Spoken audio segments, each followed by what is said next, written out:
É possível esgotar-se da obra ou fazendo a obra de Deus? O cristão sério e sincero pode ter uma crise espiritual? A Bíblia registra a história de homens e mulheres de grande envergadura espiritual que trabalharam de forma incansável na obra de Deus.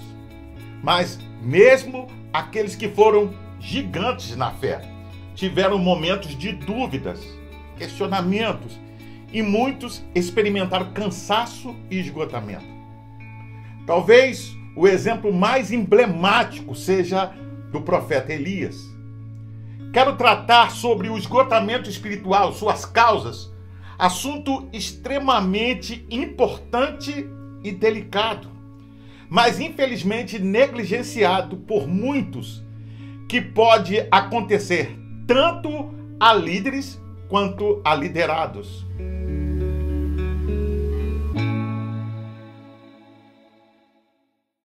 O fato é que, com o passar do tempo, a rotina e o excesso de trabalho na comunidade cristã ou em outras áreas de evangelização podem silenciosamente atingir nossa alma, levando-nos a um sério esgotamento espiritual. Boyd Bailey disse que esgotamento espiritual é quando a vida da alma se esgota. Levando em consideração essa definição e negando a sua humanidade, muitos cristãos estão sobrecarregados espiritualmente, mas não conseguem admitir a tamanha sobrecarga que está sobre os seus ombros. Muitos, infelizmente, estão cansados na obra e da obra. E sem se dar conta, quem se esgotou, esgota também quem está ao seu lado.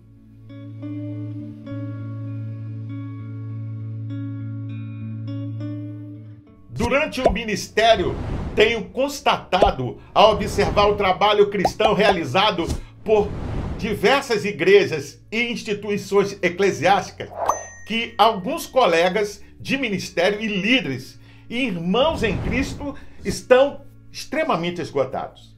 Isso mesmo. Alguns trabalham 60, 70 ou mais horas semanais. Como resultado, muitos estão com estresse e até mesmo com a síndrome de burnout. Alguns chegam ao ponto de dizer que não querem mais trabalhar e outros, negligenciando os efeitos de sua doença, exercem seus ministérios de forma displicente, sem vigor. De certa forma, isso reflete o esgotamento espiritual que estão vivenciando. Outro aspecto importante é que quanto maior o esgotamento espiritual, menor é a qualidade do serviço. Na verdade, todas as atividades, se não forem vivenciadas com maturidade e equilíbrio, tanto na vida pessoal, profissional, podem causar riscos à saúde. Como consequência, a família e os filhos podem ficar sobrecarregados e serem afetados. O esgotamento espiritual traz consigo características negativas para o bom andamento da missão evangelizadora. Paulo, ao escrever aos Gálatas, no capítulo 6, versos 7 ao 10, nos diz: não se iludam. A NVI diz: não se deixem enganar. Lembre-se de que vocês não podem desprezar a Deus e escapar. Um homem sempre colherá justamente o produto da semente que ele plantou. Se ele plantar a fim de agradar a seus próprios desejos maus, estará plantando as sementes do mal e, logicamente, fará uma colheita de ruína espiritual e morte. Mas se plantar as coisas boas do Espírito, ele colherá a vida eterna que o Espírito Santo lhe dá. E não nos cansemos de fazer o que é correto. A NVI diz o bem, porque em pouco tempo teremos uma colheita de bênção, se não desanimarmos nem desistirmos. É por isso que, tanto quanto pudermos, devemos sempre ser bondosos com todos, e especialmente com os nossos irmãos cristãos. Quero retornar à questão inicial. É possível esgotar-se da obra ou fazendo a obra de Deus? O cristão sério e sincero pode ter uma crise ou um esgotamento espiritual? A resposta é sim. Infelizmente, muitos, negligenciando sua condição humana e a ordem divina de descansar, trabalham anos a fio, sem descansar semanalmente, tirar férias, enfim. Quando não existe um planejamento de rotina, não se organiza as tarefas, tem dificuldade de separar um tempo para cuidar de si, não distribui as tarefas e funções de modo que não se sobrecarregue, a conta pode chegar. Veja, e ela chega. Podemos constatar que muitas vezes Jesus se retirava com os seus discípulos para renovarem suas forças. Ao ler o texto, podemos ver Paulo não somente alertando aos seus líderes e liderados, mas se incluindo. E afirma que ele também, veja, era tentado a desanimar. Na verdade, o esgotamento espiritual é algo muito sério e real. Paulo usa o princípio geral da colheita, ou seja, da certeza da colheita, como meio de encorajamento. Quero, a partir de então, destacar 3 aspectos que devem ser considerados e que julgo serem importantes para a nossa análise. O primeiro aspecto a ser considerado é que no serviço cristão todos precisam de encorajamento, porque fazer o bem também pode produzir cansaço. Isso mesmo, desânimo e até sofrimento. Nem sempre praticar o bem traz recompensas imediatas. É desalentador fazer continuamente o bem, anos a fio, e não receber nenhuma palavra de agradecimento, incentivo, ou não ver nenhum ou quaisquer resultado. Paulo nos diz: teremos uma colheita de bênçãos se não desanimarmos nem desistirmos. O contexto diz respeito àqueles que restauram os caídos e ajudam a levantar as cargas dos outros. De significação mais geral, é fazer o que sabemos que é certo, pouco importando o grau de dificuldade ou exigências requerida. No sentido mais amplo, é obedecermos a Deus e vivermos pelo Espírito. Segundo Beckham, os homens fracassam porque desistem e não porque são vencidos.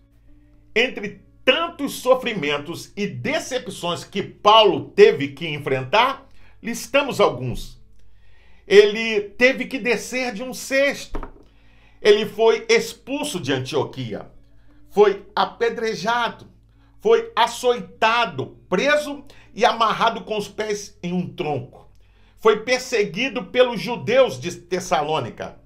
Ficou em meio a uma grande confusão na cidade. Foi acusado injustamente. Foi preso e enviado a Roma. Sofreu um naufrágio em Mileto. Foi picado por uma cobra venenosa. A lista é grande, você pode conferir isso lendo 2 Coríntios capítulo 11, verso 23 ao 31. Por fim, a história nos relata, nos conta que foi decapitado por Nero em Roma por volta do ano 67 ou 68 depois de Cristo. Talvez Paulo, como muitos cristãos, pudessem se perguntar: por que continuar trabalhando e pregando ou ensinando para essa gente que me maltrata, me desonra, não quer me ouvir? Sem dúvida, questionamentos como este levam muitos a viverem uma crise existencial ou estresse moral. Por não saberem responder isso, muitos desistem. Eles estão cansados na obra e da obra. Paulo, porém, ao invés de desanimar, nos convida a fazer o bem, a pagar o mal com o bem e jamais nos cansarmos de fazer o bem.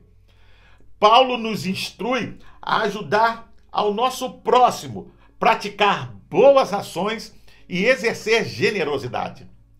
Segue alguns conselhos práticos. Primeiro, identifique onde e o que está te afetando e confesse ao Senhor. Segundo, não obedeça aos seus sentimentos, obedeça a palavra de Deus. E 3, use o serviço ao próximo como tratamento para o seu desânimo. Saiba de uma coisa, pessoas ferem pessoas, mas pessoas curam pessoas. O segundo aspecto a ser considerado é que o serviço cristão é um trabalho cansativo e exigente. Não é uma corrida de 100 metros, mas uma maratona. Paulo está reconhecendo e nos alertando tacitamente que lidar com o serviço pode ser uma tarefa desanimadora, ingrata, mas, por outro lado, gratificante.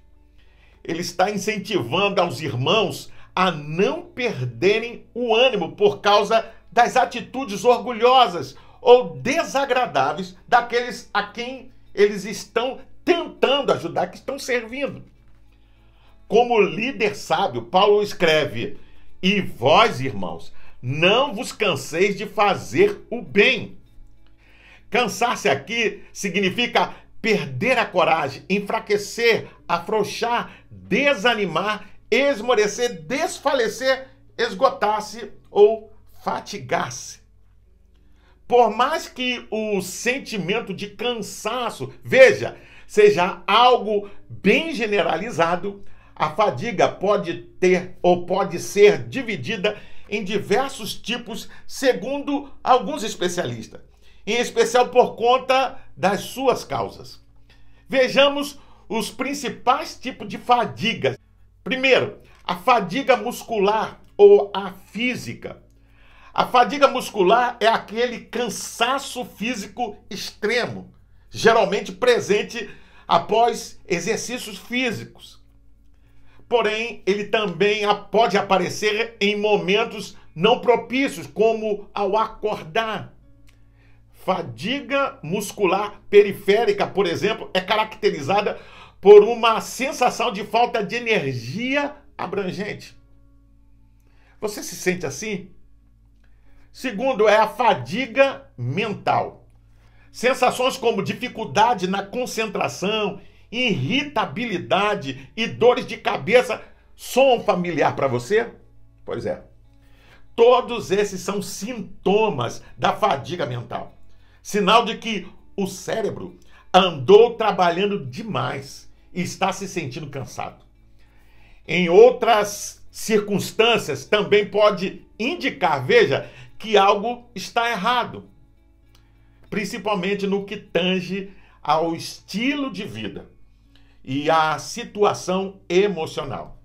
Terceira é a fadiga crônica, ou seja, quando a fadiga dura mais de 6 meses, ela se torna crônica. Veja, podemos, a partir desta lista, citar alguns sintomas do esgotamento espiritual.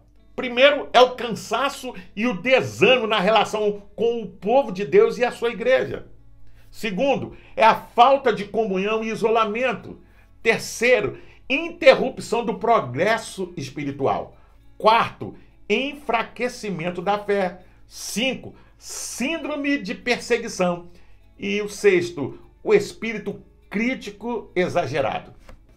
O pastor Ebenezer Bittencourt, em sua palestra sobre cansaço espiritual no Instituto Haggai, destacou que ele tem 4 níveis. Primeiro, o cansaço. Estou cansado. Segundo, o desfalecimento, ou seja, não aguento. Terceiro, o esgotamento. Desisto. E quarto, amargura. Odeio isto. Ele alerta ainda que, no último estágio, a pessoa tem amargura, ou seja, ela continua fazendo a obra de Deus. Veja, mas ela tem raiva, isso mesmo, tem ódio. Ela odeia o serviço, as pessoas e a si mesmo. Mas não desistem, não largam suas funções. Muitos permanecem assim por causa da posição, dos benefícios, do salário e dos privilégios e não deixam o ministério, o serviço ou a liderança. O terceiro aspecto que quero considerar é que no serviço cristão tudo tem o seu tempo. Paulo oferece um princípio nos versos 7 e 8, ou seja, o princípio da semeadura e da colheita. E finalmente aponta-nos uma promessa, porque a seu tempo ceifaremos. Mas observe que há um tempo de espera. Isso mesmo, a frase a seu tempo significa no tempo próprio, no tempo oportuno. Observe que somos tentados a desanimar, a relaxar e até mesmo a desistir. Por trás dessa promessa esconde-se uma realidade, qual seja, para dar fruto precisamos trabalhar para este fim. Muitos esquecem dessa verdade da obra do Senhor. Há tempo de semear e há tempo de colher. O esgotamento leva as pessoas a deixar de ser discípulo e se tornarem funcionário do sagrado. Vide, por exemplo, os filhos de Arão, Nadab e Abiú, que colocaram fogo estranho. Você vê isso em Levítico, capítulo 10, verso 1. Nós temos os filhos de Eli, que são negligentes. Você vê isso em 1 Samuel, capítulo 2, verso 12 ao 36. Nós temos os filhos de Samuel, Joel e Abias, que perverteram o direito. Você vê isso em 1 Samuel, capítulo 8. É importante destacar que todos eles estavam acostumados com o serviço no sagrado. Eles eram filhos de pessoas religiosas. Eles foram criados em lares religiosos. Observe, transformar a missão em algo funcional é um grande perigo. É alguém que segue apenas o processo da instituição. Malaquias capítulo 1, verso 13 diz o seguinte: e dizeis ainda, eis aqui, que canseira, e o lançaste ao desprezo, diz o Senhor dos Exércitos. Vós ofereceis o que foi roubado, e o coxo, e o enfermo, assim trazeis a oferta. Aceitaria eu isso de vossa mão? Diz o Senhor. Observe, se antes aquilo que alimentava a sua alma era o ardor missionário e evangelizador, o amor à obra de Deus, agora cumpre apenas as suas obrigações, sem se preocupar com a qualidade do serviço ou da evangelização que está prestando. Porém, devemos fazer o certo ou fazer a coisa justa ou honesta. Isso mesmo. Talvez Paulo esteja dizendo, quaisquer que sejam as ações das pessoas, fazei vós a coisa certa. Não deixeis que as pessoas que pareçam espirituais, veja, mas ao mesmo tempo negligenciam seus deveres, vos influenciem a negligenciar os vossos deveres. Com Paulo, aprendemos que a recompensa pode até demorar. Veja, a semeadura muitas vezes é feita com lágrimas, mas a colheita é certa, segura e jubilosa. Você pode conferir lendo Salmos 126, versos 5 e 6. Ela pode até demorar, veja, pode até demorar, mas não falhará. A recompensa da semeadura é prometida pelo próprio Deus. Enfim, muito longe de esgotar o assunto aqui tratado, penso que muitos cristãos não se dão conta, mas basta olhar para o serviço que estão prestando e pode-se observar que já demonstram os sintomas de esgotamento. Saiba que quanto maior o desânimo, menor será a qualidade do serviço. Jesus não quer funcionários do sagrado, veja, que executem a missão como tivessem uma empresa. Ele quer servos, amigos, discípulos, apóstolos, apóstolos que se apaixonem pela proposta do reino de Deus e são impulsionados pelo Espírito Santo a levar a boa nova da salvação a todos os cantos e recantos deste mundo. O cansaço e o esgotamento espiritual trazem sérios riscos para a alma de todo cristão. Quem desvia o olhar de Jesus perde o horizonte de sua vocação.